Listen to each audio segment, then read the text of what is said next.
A user requested a video of how to set up a hatchling ball python or a baby ball python, so this is the video. I hope you enjoy. Please like, favorite, and subscribe if you like my content. And yeah, hopefully come back for more. Out. So the first thing you're going to need is a tub or some sort of enclosure. Tub works the best usually set up in a rack system, such as this. So these tubs are 16 inches long by 6 inches high by 11 inches wide, and this would be perfect for a baby ball python. Next thing you're going to need is a heat source. This can be achieved by using flex watt heat tape, such as this, wired up to a thermostat, which is kind of hard to see, but there is a thermostat back there, set at 90 degrees. And yeah, that is step 2, heat source. You're going to want the heat source to be at the back so that if the animal would like to cool down, they can always move to the front of the enclosure. Moving along. After you have your cage and your heat source, you're then going to need something to put on the bottom, such as newspaper or paper towel, or some people au naturel and put nothing. Just a tip, I use newspaper because it's free and you don't have to pay for it, so those of you who want to use paper towel because it's nice and white and pretty, costs money and I don't like paying for it. So I go with this, and here it is set up, perfect size, don't even have to cut the newspaper, fold it or anything. Newspaper on the bottom of your tub.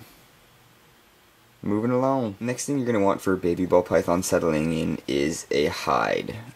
Cheap, like as you can see with the newspaper. I don't want to use paper towel, so I made my own hide. This is a base cell container, and you want to probably put it at the back where the heat source is so they can get nice and comfortable and warm.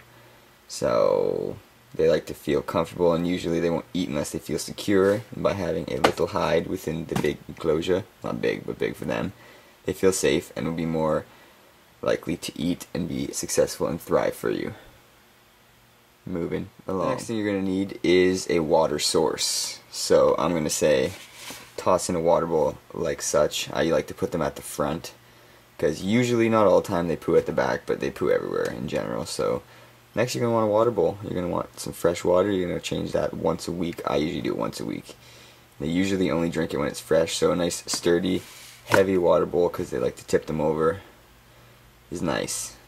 So yeah, basically there is, I'm going to go over this, review it. So you got the cage, 16 inches long, 6 inches high, 11 inches wide.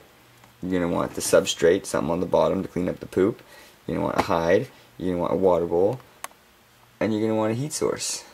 Alright, so here we have this baby ball python enclosure all set up.